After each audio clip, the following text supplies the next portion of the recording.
Hi everyone. In this video, I'm going to introduce the three concepts to perspective drawing: horizon line, convergence, and vanishing points. Now, even if you don't currently know what those key concepts are, I bet that you can already recognize when they're not happening in an image.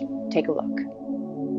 This piece by Giotto di Bondone is from 1297, before artists had a system for dealing with perspective. Regardless if you're drawing architecture or figures, you'll need to understand perspective to create the illusion of a three-dimensional image on a two-dimensional surface.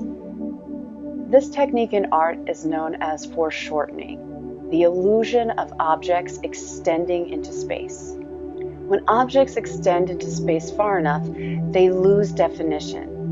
Look outside towards the foothills and mountains. While you might be able to tell that there are trees on these mountains, you cannot see every leaf. But you can see that the foothills are closer than the mountains, not only because the foothills overlap the mountains, but because the mountains are lighter and bluer than the foothills. This is atmospheric perspective. Now, the lens of a camera can pick up details in atmospheric perspective that the human eye cannot, which is why learning to draw from a photograph is not the same thing as learning to draw from life, which is one of the many ways one can tell if a landscape drawing was created from life or from a photograph. The first thing you need to understand in order to draw in perspective is the horizon line, and there is only one horizon line. Essentially, the horizon line is where the sky meets the earth if the earth was perfectly smooth like a marble. The earth's surface is covered in mountains, trees, and buildings, and none of these things make up the horizon line. But there is one natural feature that does: the ocean. Where the sky meets the top of the ocean is the horizon line. So let's try a thought experiment.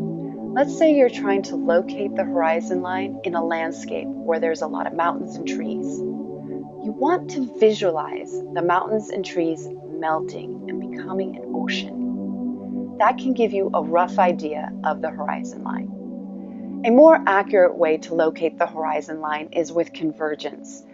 To understand convergence, we need to address the difference between what we know and what we see.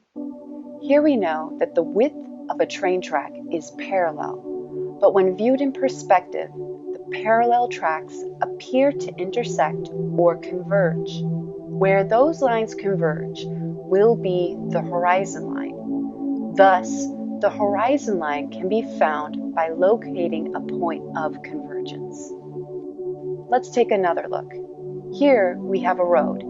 If we use the lines in the road as converging lines, we see that they intersect at this point. The horizon line is located across this point. The point of convergence is known as the vanishing point. The vanishing point is where parallel lines appear to converge or intersect. Now, most of the things you draw from direct observation may not have visually obvious vanishing points and converging lines. The horizon line may also be obscure, but by understanding principles of perspective, even if those elements are obscure, you can still make sense of what you're actually seeing, because you know that it will be governed by these certain principles.